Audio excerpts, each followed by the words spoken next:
Dear esteemed listeners, welcome to this week's edition of Premium Times Weekly Podcast. I'm your host, Titi Lokwe Fadari. The Kuje Custodial Center, located in Nigeria's Federal Capital Territory, came under attack late Tuesday night, making it the fourth prison break in less than a year. The attackers, believed to be Boko Haram, used very high-grade explosives and forcibly took control of the entry and exit points of the facility. It led to the escape of dangerous criminals, including 64 apprehended Boko Haram terrorists.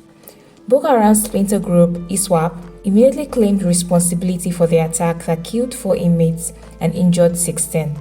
An official said 414 of the escapees are still missing, and 7 inmates have been taken to the hospital following injuries they suffered during the attack.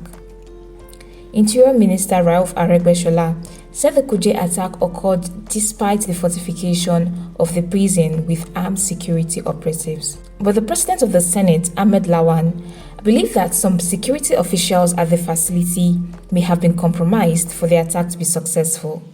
The number 3 citizen called for a thorough investigation of the incident.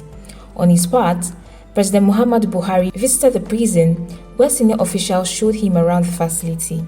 He then tweeted that he was saddened by the attack and disappointed with Nigeria's intelligence system. How can terrorists organize, have weapons, attack a security installation and get away with it? The president asked Nigerians on Twitter. Now we're supposed to ask you this question, the citizens replied Mr. Buhari.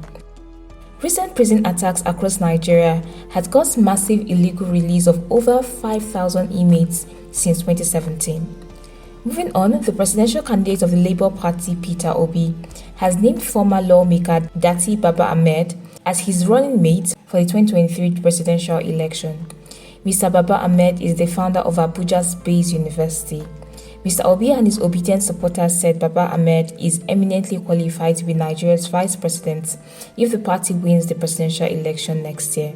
Baba Ahmed said he is appreciative of the confidence reposed on him and that the fundamental reason for being on this ticket is to rescue Nigeria from the state of collapse. Before we go, the Attorney General of the Federation, Abubakar Malami, wedded Nana Hadiza, daughter of President Muhammadu Buhari. Hadiza is Buhari's third daughter. The wedding took place in secret ceremony at the presidential villa on Friday. Pictures of the happy bride are all over social media as she awaits her husband to return from Saudi Arabia, where he is at the moment for spiritual rites. As usual, this edition was written by Kabir Yusuf. I am Titi Lokwe Fadari. Enjoy your Salah celebration and see you next week. And do not forget, if you like this podcast, please share and favorite. Also visit www.premiumtimesng.com to catch the latest edition of this podcast series.